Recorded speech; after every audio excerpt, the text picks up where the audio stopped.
first thing they did is they woke up their children and immediately hugged them very tightly. And that was something that was important, I think, just to communicate how this impacts the officers that are assigned this investigation. I was also told that from the sergeant of our homicide unit that the officers that responded to that call were nothing but professional given the circumstances, and it was important for that sergeant that this was acknowledged. Taylor, do you have a follow-up? Yes.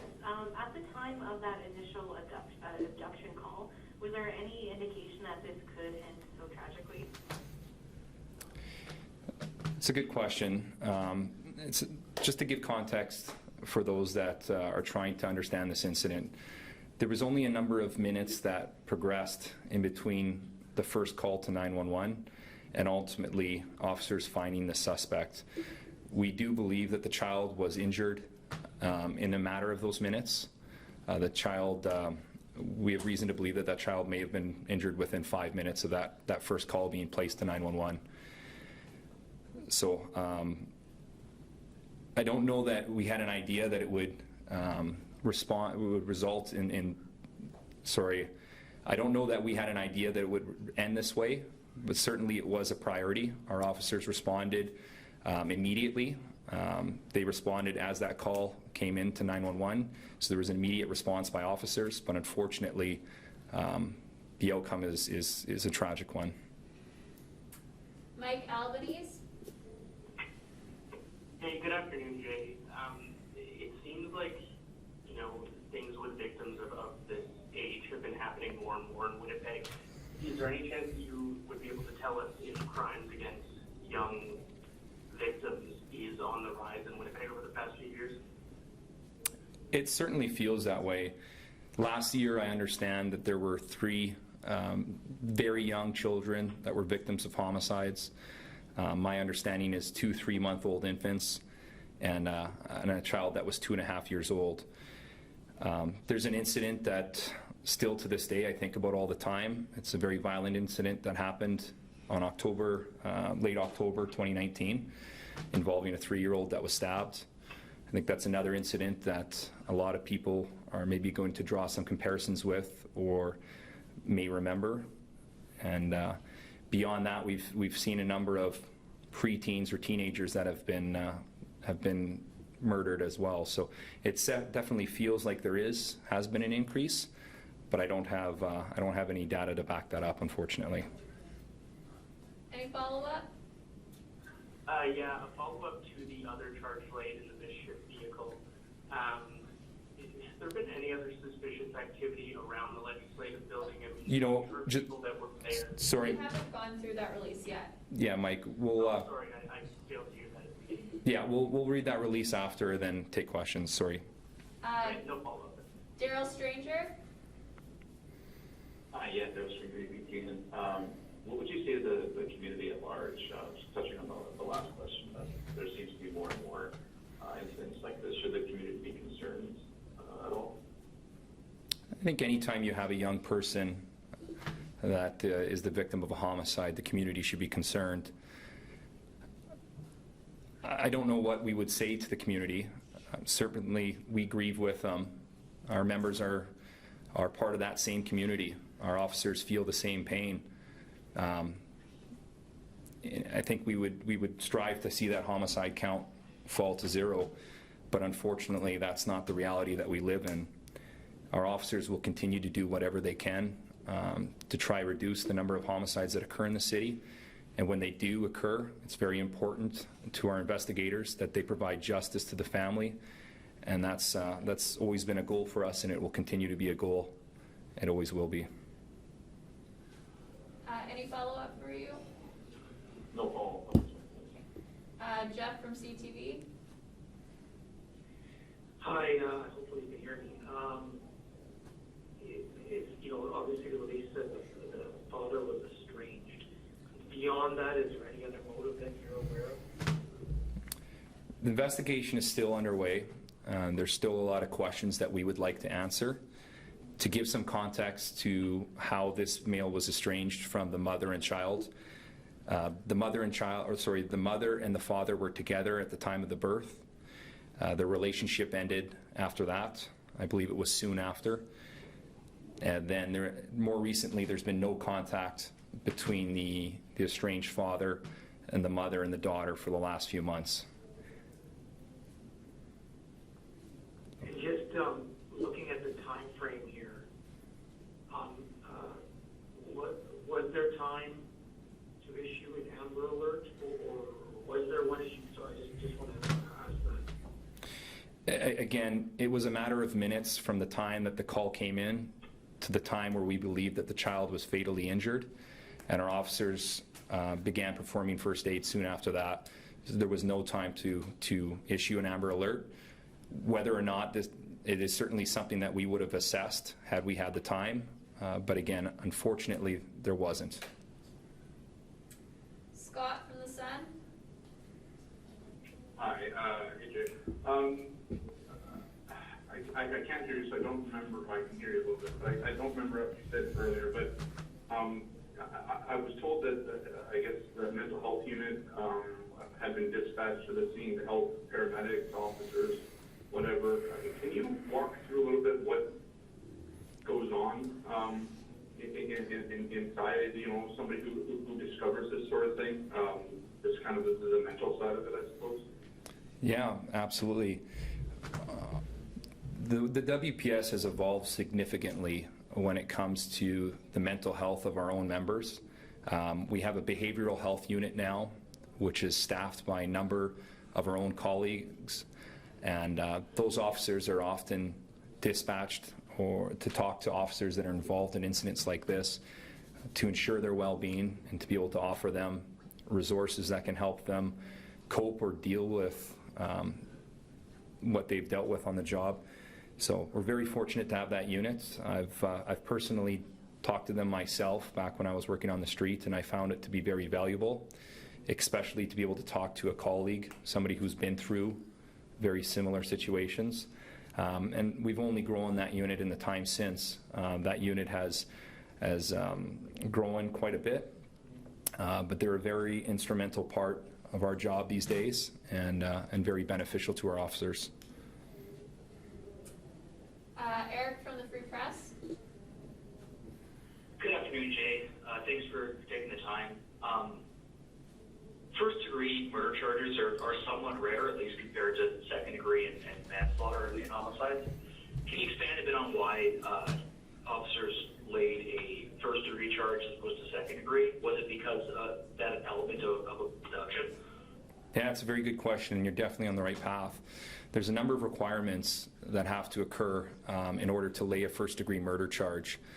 One of those components is either an element of kidnapping or forcible confinement, and we believe that that is a significant reason as to why a first-degree murder charge was laid here.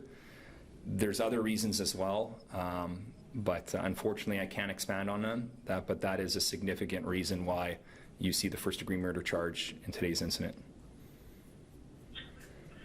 And I'm sure there's not that much you can tell us, but what can you tell us about the circumstances of this abduction? Did it occur at a residence or elsewhere? Is there anything else you can tell us? It did not occur in a residence. The mother and the child were alone in a vehicle, and this was in the Robertson neighborhood, which is bordered by McPhillips, Mountain, Arlington, and Carruthers. So it's a fairly large area. Unfortunately, we can't be more specific for privacy reasons, but it's my understanding that they were on their way to another location. They weren't at their house, and the incident happened at the mother's car as they arrived at this location. Joe from Global. Afternoon, Jay. I'm not seeing anything on the release here, but was the mother injured at all in this? Again, another good question, and I don't. It's very tough to answer that. I think obviously there may not be any physical injuries. I don't believe she was seriously physically injured, but I always am hesitant to say that she wasn't injured because I think there's a psychological component here. You think of the pain that she endured at the time of the incident, the stress, and even afterwards as she's learning to cope with the loss of her daughter. So I'm hesitant to say that she wasn't injured, because I think this is going to take a long time for her to recover from this, if she ever does. But I simply, again, I extend my condolences to her, to her family members, the community, and I hope we can assist her however we can. Any follow-up for you?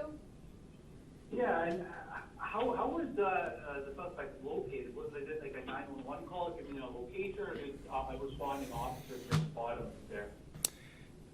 So I have to be pretty careful. This investigation is still very fresh, relatively. We have somebody in custody, and we've laid charges, but there's still a lot of work that has to happen.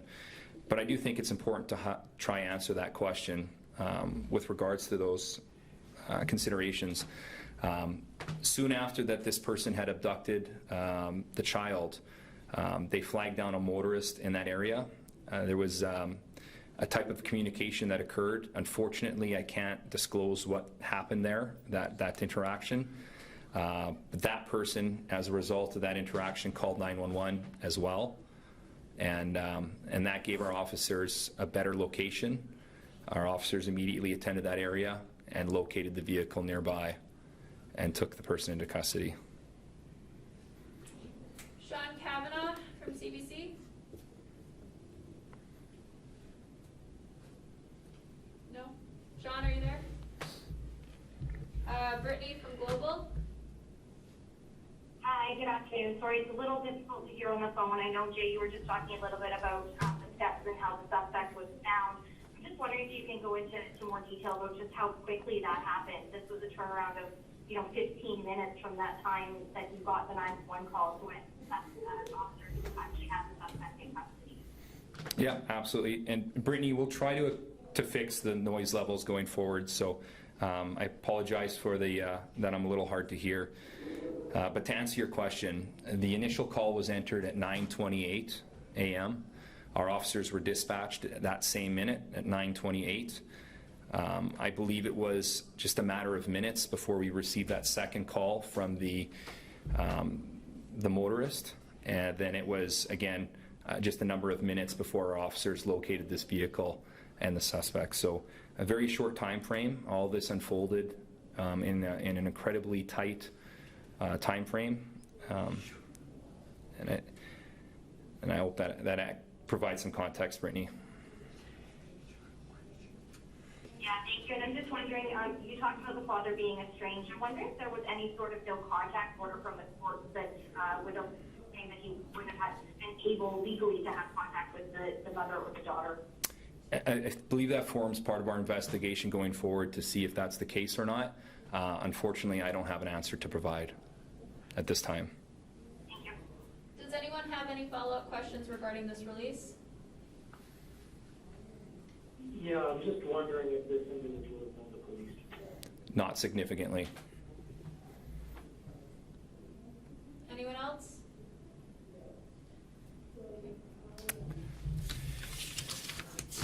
All right. The next matter we're going to talk about is an incident that happened yesterday evening at the Manitoba Legislative Building. On July 7th, 2021, at approximately 6:30 p.m., a truck was observed driving erratically towards the Manitoba Legislative Building. The vehicle proceeded through several traffic safety cones and accelerated up the main entrance stairs before coming to a stop. The male driver exited the vehicle in an agitated state and was taken into custody by Winnipeg Police Service members. A female passenger was also arrested. A 33-year-old male of Winnipeg is facing charges of dangerous operation of a conveyance, a vehicle, mischief under 5,000, and obstructing enjoyment. That's the same charge. He was released on an undertaking and admitted to a hospital for a medical assessment, and the female passenger was released without charges. Taylor with CHBN. Hi, were there any other injuries in this situation? I don't believe there was any physical injuries, no. And I know it's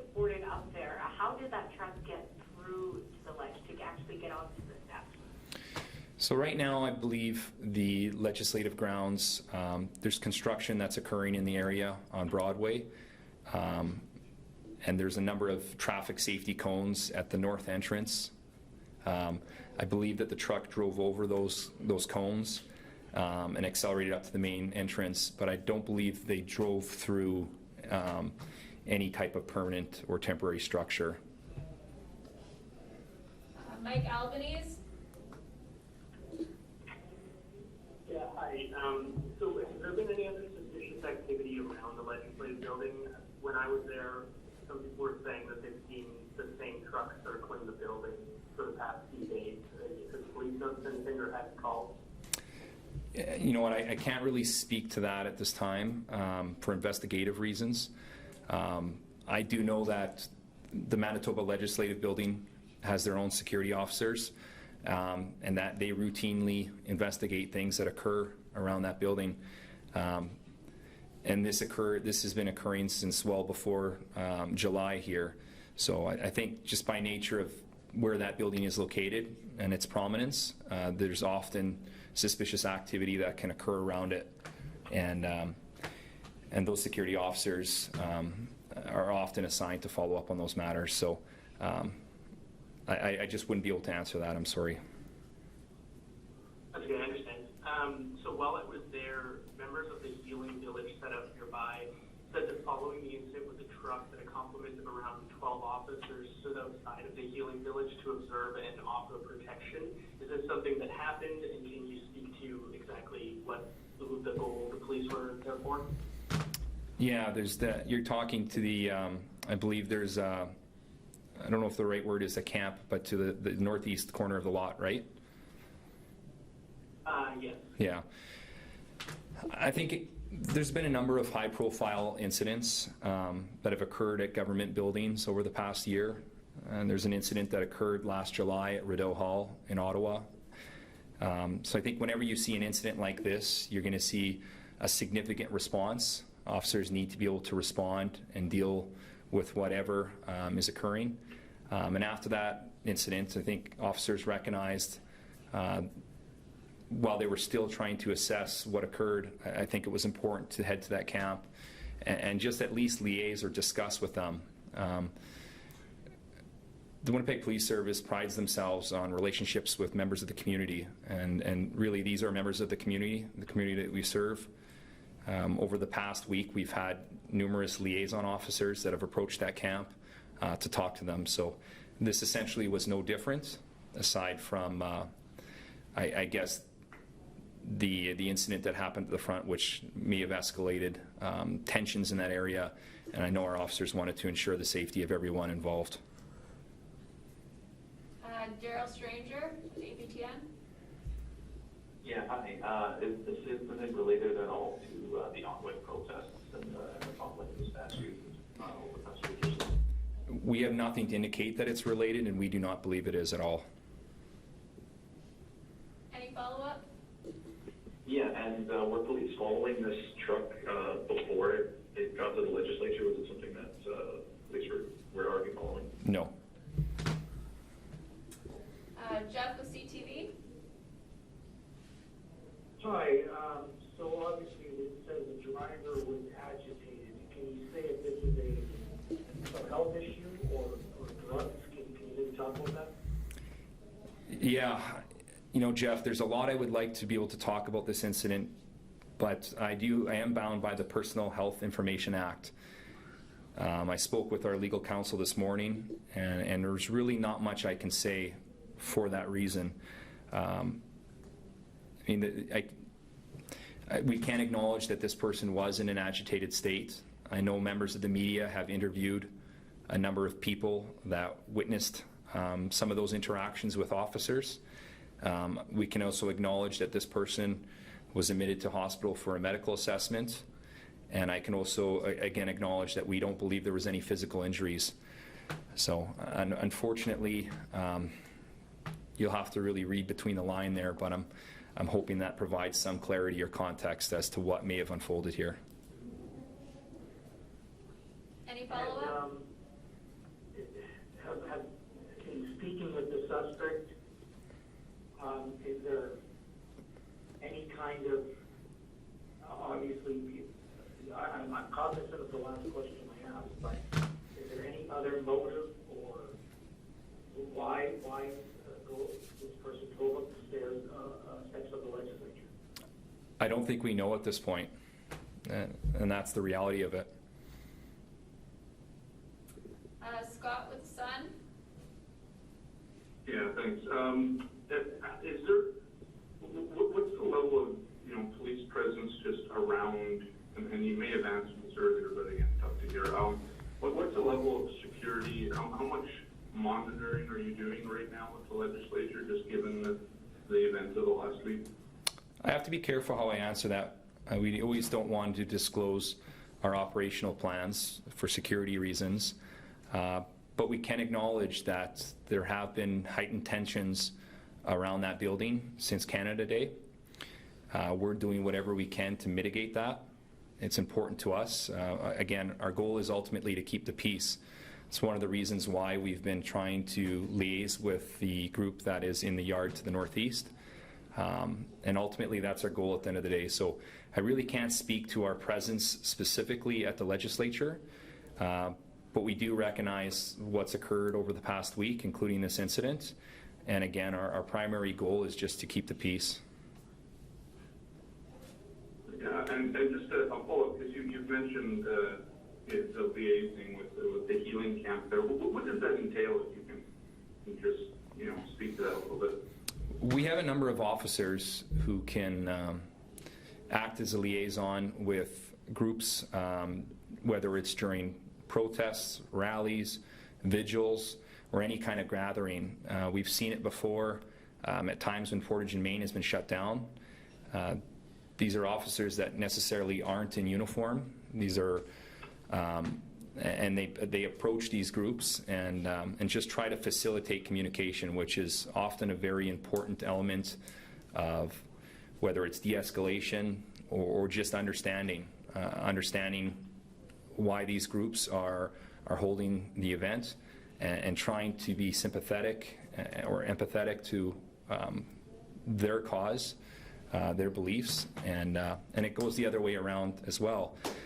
There's times where we have to be present for some of these events for safety reasons. The Winnipeg Police Service has an obligation to keep as many people safe as they can, and sometimes that communication just allows the other groups to understand why our presence is necessary and how we can do our job without upsetting anyone as best we can.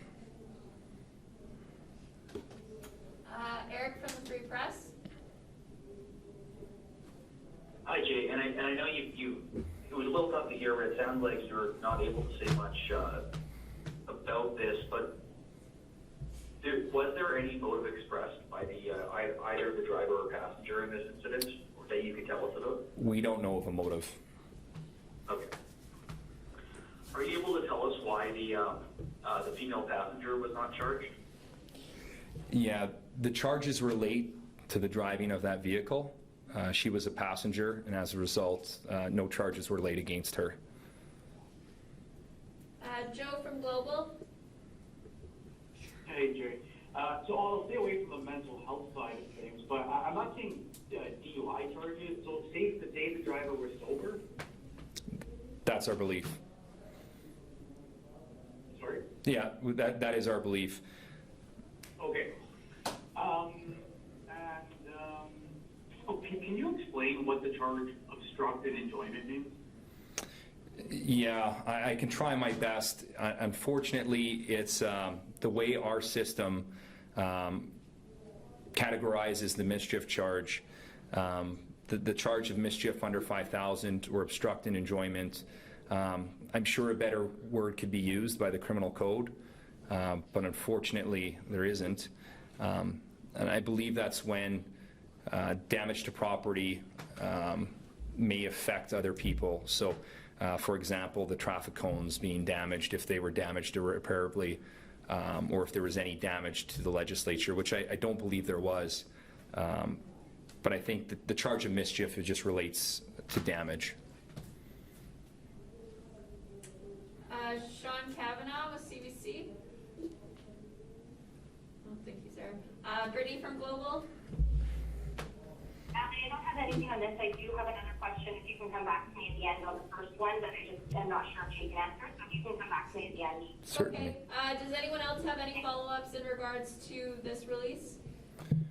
Yeah, I'm just wondering about the driver of the truck. Is he the registered owner, or was the truck stolen? The truck was not stolen, and but I can't, unfortunately, I can't go beyond that. Any other follow-ups for this release? Well, sorry, I don't know if this was Sorry. I don't know if this was answered. Is this suspect known to police? You know, again, typically I answer that, but there's a number of reasons for this incident specifically why I don't want to provide an answer to that, and I'll choose not to. Again, I really want to emphasize the fact that this person was admitted to hospital for a medical assessment, and that's part of the reason why I'm choosing not to answer that question. Any others? Yeah, I have a question. Again, apologies if this has already been answered. Somebody on scene told us that they heard the driver yell, "This is for the Ontario children, more Ontario children found." Is there any way police can corroborate or confirm that? Corroborate, sorry. No, I'm sorry. That our conversations or what we heard that forms evidence in this case, and unfortunately I can't speak to it as the matters before the courts. It's similar to the reason why in that last release I can't disclose the conversation or the communication that occurred between that motorist and our suspect. Unfortunately, I just can't provide that information while the matters before the courts. Is there any follow-ups regarding the first release, the homicide? Brittany? Yeah, Ali, I have one. Jay, you know that there's an ASL interpreter there for the victim's family, and we've been told that the victim's family and the suspect may have hearing impairments to be part of the deaf community. And I'm just wondering if you can maybe talk a little bit about the procedures around taking calls, 911 calls from people that are hearing impaired, and the challenges that they may not doing. A suspect or victim might have an impairment like that, how that might challenge the investigation. I can't speak to how the communication center handles these calls. Unfortunately, I'm just not familiar enough with the process. I do know that we have a number of mechanisms in place to allow accessibility from all different types of groups. Regarding sign language or somebody who may be deaf, we're very fortunate to have a number of interpreters that can assist us, in addition to a number of officers that also are able to sign. So I guess that leads me into a very important thing for me here. I wanted to thank our interpreters for coming today. We felt it was pretty important to be able to do this for the victim's family. We also have subtitles on our live stream, but we thought we would take another step forward and be able to provide this. Brittany, if you want to send an email, I can try and send it up to the comm center to get you some more details. Thank you. Yeah, I wasn't sure if that was something you could answer or not. Yeah, for sure. Send an email. Any other follow-ups? The last thing I just want to bring up is I just want to recognize the work of those security officers at the Manitoba Legislative Building. I think it's been a very long week for them for a number of different reasons. I've personally been able to talk to a few of them, and they've been absolutely incredible to deal with. We value the relationship we have with them. These are people that are genuinely interested in keeping the building, the people inside, the people outside safe, and I just wanted to recognize their work. All right. Thank you very much. Thank you.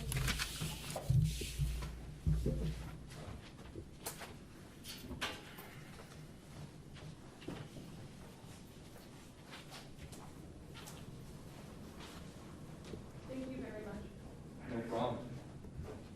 He earned his money today.